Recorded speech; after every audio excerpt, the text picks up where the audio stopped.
For this video, we're going to be breaking down number 4 cornerback, wide receiver, and kicker Brady Schnell, class of 2024 of Suffern High School, highlighted on the screen.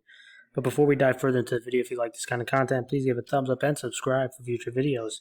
And if you think about helping the group even further, think about joining our Patreon for added benefits or using donation links below. And now back to Brady, and this young man, not a very big guy, but he is a solid athlete, and he showed strong reps in both man and zone coverage. And what I like most about him is he's got solid fluid hips.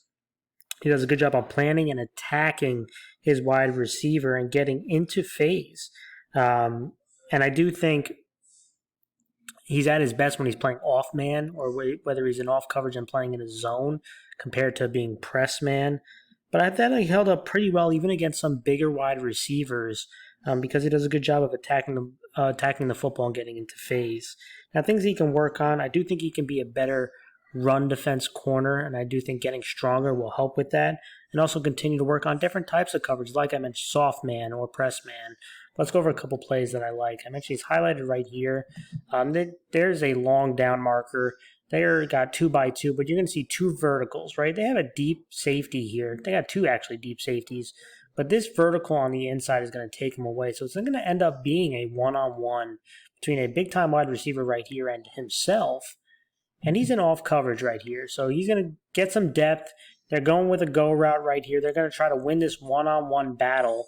And he does a good job. He's in phase right here. He's going to be staying in phase. But the wide receiver, big-bodied receiver, has inside leverage on him. So he really has to climb the ladder and attack the receiver's hands right here at the high point. And that's what he does. Look at him get up there right there, attack his hands, helps knock the ball away on this. So, again, let's start from the beginning. Let's watch him again. Look at him stay in phase. Look at him use his speed. Stay with the receiver. He does have inside leverage right here. He's got to go up and attack his hands, and that's what he does at the high point.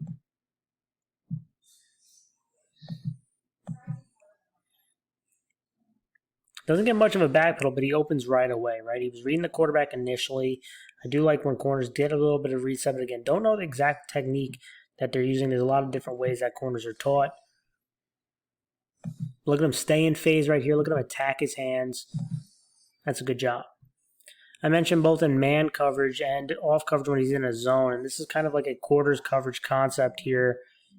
You're going to have a flat defender. You're going to have a safety who's cheating to this side towards the trip. You got a bunch here, wide bunch.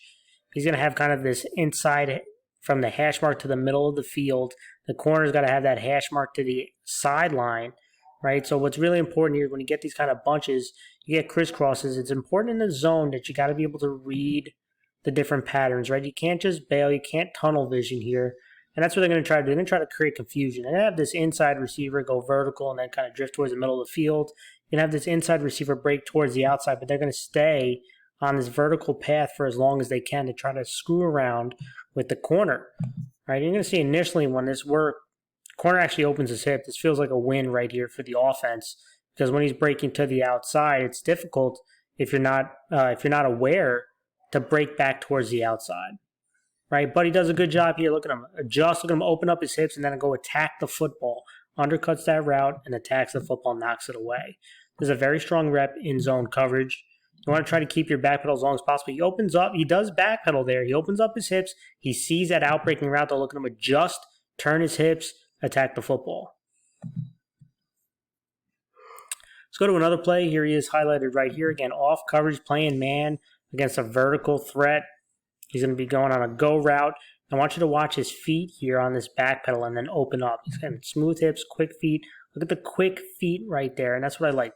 When you're backpedaling, it's got to be quick jabs, right? It's not these long strides. Look at him open up his hips, get into phase, and now he's going to play the ball through the man. He can't get his head around, so he's going to play his hands. And he's using the sideline as his friend right there. And here he goes, another incomplete pass right there. Couldn't get his head around, but he was in phase. He attacks the ball through the man by attacking his hands. But let's just start again with the back pedal, which is what I really like. Able to back pedal here. Look at the quick back pedal. Look at him shoot his hips open. Get into phase. Liked to get his head around, but he couldn't. But he attacks his hands, causes another incompletion. Let's go to the final play here. Look at him on the wide side of the field. They got trips into the boundary. You're going to try to throw a slant This slant's going to be a little bit broad, so it looks almost like a skinny post here. And again, he's going to read it, look at the back pedal, and it's important when you're braking, don't go flat down the line, right? If you go flat, it creates space. If you undercut it too much, he could beat you to the end zone. So it's kind of finding that medium right there. You want to attack to where he's going. There's the break right there. Let him get up the field and attack the football. And that's very important. This is actually pretty darn good man-to-man and zone cover guy. I mentioned about the things that he can improve on, but I'll tell you what, I'm excited to see what he brings this upcoming year.